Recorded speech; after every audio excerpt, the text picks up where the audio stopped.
Bonjour mes chers élèves, j'espère que vous êtes donc en bonne santé.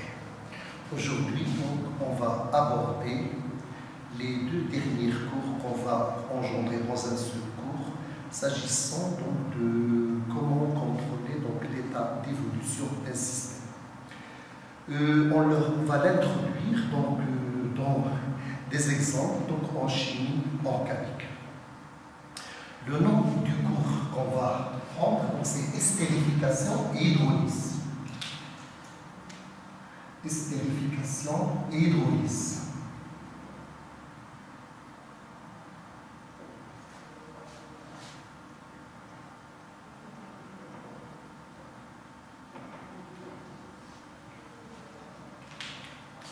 Concernant donc la chimie organique, bien sûr qu'on va aborder dans ce chapitre, ça nécessite des notions de l'année dernière. Bien sûr, on ne peut pas faire chimie organique et nous, on ne connaît pas les notions de base de cette chimie. C'est la raison pour laquelle on va commencer par introduire un rappel. On va lui consacrer la partie 1, quand un rappel.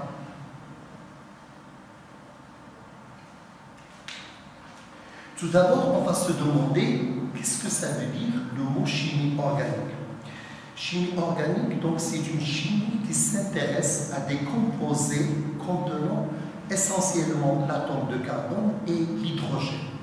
Bien sûr, il peut comporter d'autres atomes autres que le carbone et l'hydrogène, comme par exemple l'oxygène, l'azote, et ainsi de suite. C'est la raison pour laquelle, du fait que le carbone, c'est la base de tous les composés de la chimie organique, essayons donc de voir ce carbone, quelles sont ses constituants et ses caractéristiques. Le carbone, qu'on symbolise par la lettre C, elle a un numéro atomique qui est 6. Ça veut dire que Z est égal à 6. Donc cet atome, il a 6 protons dans son noyau et 6 électrons qui vont entourer ce noyau. Alors, pour ce qui concerne les électrons, si vous vous rappelez en tronc commun, on avait vu la répartition électronique des atomes. Alors, la répartition électronique pour l'atome de carbone, le niveau premier cas, il va contenir 2 électrons, d'accord? Et le niveau électronique, elle va contenir 4 électrons. Ce qui veut dire que la couche périphérique de l'atome de carbone contient 4 électrons. Ça veut dire quoi? Que pour respecter la règle de l'octet, l'atome de carbone, dans sa couche périphérique, il va avoir 4 électrons. Ça veut dire pour avoir la saturation, il devrait entrer dans 4 liaisons. Ça veut dire que la structure de cet atome de carbone, pour réaliser la saturation électronique sous sa couche périphérique, qui devrait comporter 8 électrons, devrait avoir 4 liaisons covalentes. C'est la raison pour laquelle que tous les composés organiques, on va trouver le carbone qui va, si vous voulez, faire intervenir 4 liaisons covalentes. Et là, ce qu'on appelle la structure, cette structure avec 4 liaisons. C'est ce qu'on appelle le tétratrigonal.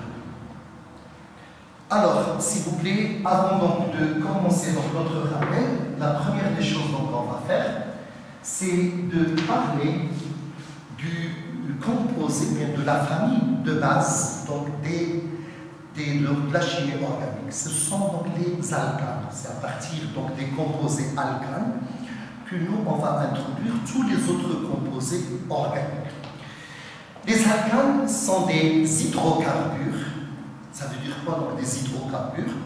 Des composés qui contiennent le carbone et l'hydrogène. Donc la formule brute, c'est Cn, donc H2N, H2N plus 2. Avec N, elle appartient à l'ensemble N étoile. Et pour ce qui concerne donc ces alcanes, ça va être donc la base donc, de notre chimie organique. Les 10 premiers donc, alcanes dans la chaîne et les linéaires, donc il faut les connaître par cœur. 10 premiers donc, alcanes. Comment on fait pour donc, nommer, s'il vous plaît, donc, un alcane? La nomenclature d'un alcane, ça nécessite toujours une terminaison avec ANE. Et avec qui donc, on commence avec un préfixe, bien sûr, qui indique, bien sûr, en langue grecque, le nombre d'atomes de carbone qui contient donc, cet alcane. Donnons donc, s'il vous plaît, exemple. Surtout, il faut connaître les 10 premiers. Alors, donc, pour n égale à 1, on a le CH4. N égale à 1. 2 fois 1, c'est 2 plus 2, donc c'est 4. Ça, c'est un alcane qu'on appelle le méthane. Méthane. Donc, comme vous remarquez, donc, méthane. La terminaison de l'alcane, c'est ane. Et le préfixe qui indique le nombre d'atomes de carbone 1, c'est N. Le deuxième alcane qu'il faut connaître, c'est C2H6. C'est ce qu'on appelle éthane. La même chose, s'il vous plaît, donc ane, la terminaison donc, de l'alcane, et et, ça veut dire qu'on a 2 atomes de carbone. Et ainsi de suite. C3H8, c'est le propane. C'est 3, ane, ça veut dire la terminaison ane. C4H10, c'est le butane. Ça, c'est le gaz butane que nous, on utilise donc à la maison, donc dans les boîtes à gaz qu'on utilise donc en maison. C5H12, c'est le pentane. C6H14, c'est le hexane. C7H16, c'est le heptane. Et C8H18, c'est le octane. Et C9H20, c'est le nonane. Et C10H22,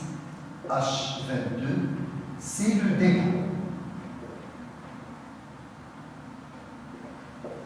Donc, la première des choses qu'il faut connaître en chimie organique, c'est d'apprendre parcours, la nomenclature, d'accord, et les formules brutes, donc des 10 premiers actes. Bien sûr, dans les instructions officielles, on ne va pas dépasser 10, mais jusqu'à le moment, pour ce qui concerne les chaînes donc, linéaires, on n'a pas dépassé donc, le 6 dans les examinations. Mais dans les instructions, il faut connaître donc, de 1 jusqu'au 10. Donc, je répète, méthane pour n égale à 1, éthane pour n est égal à 2, propane pour n est égal à 3, butane pour n est égal à 4, pentane pour n est égal à 5, hexane pour n est égal à 6, heptane pour n est égal à 6, octane pour n est égal. Ça, c'est la première des choses vraiment qu'il faut connaître partout. Ça concerne donc la nomenclature des chaînes linéaires, d'accord, bien des chaînes linéaires, donc des atomes. C'est-à-dire qu'il y a une chaîne entre les atomes de carbone linéaire. Vous pouvez me demander par exemple, qu'est-ce que ça veut dire chaîne linéaire? Prenons l'exemple donc du propane. Propane, s'il vous plaît, comment on peut faire et introduire la formule donc celui de développer? Il a 3 atomes de carbone. Et chaque atome de carbone, comme on l'avait signalé tout à l'heure, il devrait avoir, bien contenir, donc 4 liaisons. Bien sûr, chaque atome d'hydrogène a besoin d'une seule liaison. Ce qui veut dire, donc, cet atome de carbone, c'est déjà lié avec l'autre atome de carbone, avec une liaison, donc ça lui faut 3 atomes d'hydrogène. 3 liaisons avec l'hydrogène. Et la quatrième, ça nous donne la structure dont on avait parlé. 4 liaisons. Même chose pour le deuxième, même chose pour le troisième. Le deuxième, 2 liaisons avec les 2 atomes de carbone et 2 liaisons avec les 2 atomes d'hydrogène. Et le troisième, c'est la même chose.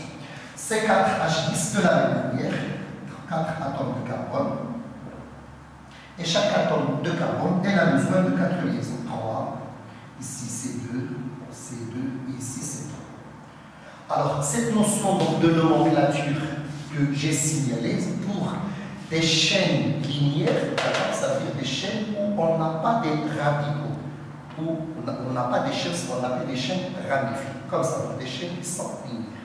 D'accord? Même chose donc pour les autres, vous allez donc toujours suivre la même procédure.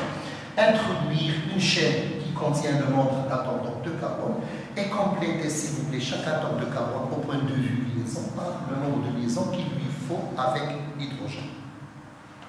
Ça, c'est la première partie qu'il faut connaître. J'aimerais bien, s'il vous plaît, que vous saisissiez donc ce que je viens de signaler, mais vraiment, j'insiste sur l'apprentissage. Ces notions, il faut les connaître par d'accord? Passons maintenant aux deuxième notion, toujours pour notre rappel. C'est la notion donc, où on a ce qu'on appelle des chaînes ramifiées. Vous pouvez me dire qu'est-ce que ça veut dire une chaîne ramifiée? C'est une chaîne comme ça qui est linéaire, mais à qui on a remplacé un H ou plusieurs H avec des radicaux ou bien des groupes alkyles. Alors vous allez vous demander la question, monsieur, qu'est-ce que ça veut dire un radical ou bien un groupement alkyle? C'est la raison pour laquelle donc, je vais l'introduire, s'il vous plaît, donc tous. Par exemple, s'il vous plaît, un radical ou un groupement alkyle. On le représente, s'il vous plaît, par le R. R, ça veut dire radical, ou groupement alkyle. Et à qui on ajoute une liaison, comme ça. Toujours, vous allez vous demander la question, qu'est-ce que ça signifie donc un radical? C'est un alcane à qui donc on a enlevé un H. Un alcane sans H. Mais le H qui va être remplacé au point de vue, donc la structure, s'il vous plaît, de stabilisation, donc par cette liaison-là. Vous allez me demander, s'il vous plaît, monsieur, exemple. Je prends par exemple donc, cet exemple du métal. Le métal, s'il vous plaît, donc si j'en lui enlève un H, ça va être un CH3. Vous allez me dire que le carbone dans CH3, il n'est pas saturé. Ça lui manque une liaison qu'on va ajouter avec ce trait. D'accord. Autre chose, vous allez me dire cet donc ce radical, ou bien ce groupe alkyle, comment on le nomme? On va utiliser la notion que vous avez l'année dernière. C'est simple, la nomenclature d'un groupement alkyle, ou bien d'un radical. La terminaison comme ça, an, de l'alcane correspondant, on va la remplacer par la terminaison il, l. Comme ça, terminaison an, elle sera remplacée par la terminaison. Vous allez me dire par exemple, cet exemple-là, comment on l'a? C'était au début un métal. Au moment où on lui a enlevé un H, ça va être un méthyle. D'accord? Autre exemple, C2H5. Si on lui enlève un H, ça va être un C2H, C2H6. Si on lui enlève un H, ça va être un C2H5 avec un tiret. Bien sûr, on pourrait écrire comme ça, CH3, CH2, CH2, 2C, C2, 5H, et le tiret pour rassurer donc la stabilité. Alors, c'était un éthane, maintenant on va l'appeler éthyle.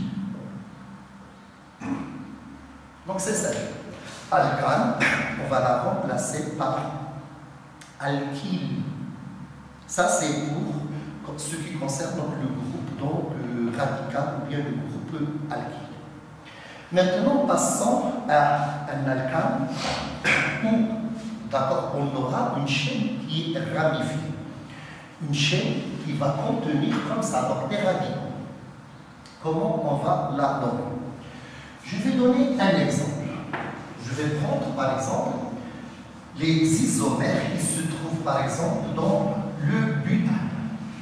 L'isomère